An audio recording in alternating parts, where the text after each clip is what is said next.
অনেক জায়গায় বন্যা পরিস্থিতির উন্নতি হলেও ১৫ দিন ধরে পানিবন্দী লক্ষ্মীপুরের ৮ লাখের বেশি মানুষ। এখনও কোমর বা হাঁটু পানি মারিয়ে যাতায়াত করতে হচ্ছে বন্যা দুর্গতদের।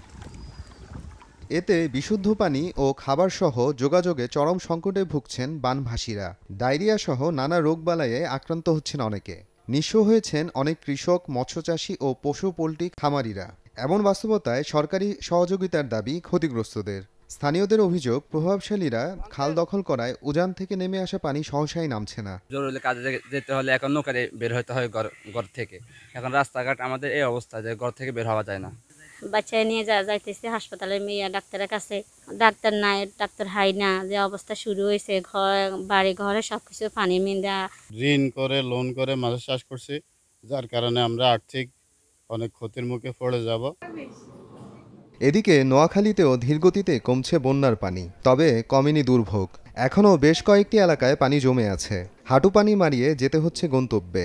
বন্যা পরবর্তীতে রোগবালাই বাড়ায় ঢাকা থেকে বৈষম্যবিরোধী ছাত্র আন্দোলনের শিক্ষার্থীরা মেডিকেল টিম ও ত্রাণ নিয়ে বানভাসীদের মাঝে বিতরণ করেন। মেডিকেল ক্যাম্প গঠন করে ১২,০০০ রোগীকে বিনামূল্যে চিকিৎসা দেওয়া সহ ওষুধ বিতরণ করা হয়। আমরা বিভিন্নভাবে চেষ্টা করে যাচ্ছি সাধারণ মানুষকে সহায়তা প্রদান করার জন্য। আপনারা দেখবেন হয়তো আমরা পর্যাপ্ত ঔষধ নিয়ে আসছি এখানে। ঢাকা থেকে বিভিন্ন হাসপাতাল থেকে আমাদের পর্যাপ্ত ঔষধ দিচ্ছে, আমরা ওই ওষুধগুলো সরবরাহ করছি বিনামূল্যে। চাঁদপুরে টানা বৃষ্টিতে সৃষ্ট জলাবদ্ধতা দূর হচ্ছে না। সেচ প্রকল্পের ভেতর ও জেলার শাহরাস্তি উপজেলার দক্ষিণ পূর্বাঞ্চলের বেশ কিছু এলাকায় তলিয়ে আছে ফসলের ক্ষেত। সড়ক ভেঙে যাওয়ায় দ্রুত মেরামতের দাবি স্থানীয়দের। মোহাম্মদ আফরানুল ইসলাম, সময় সংবাদ।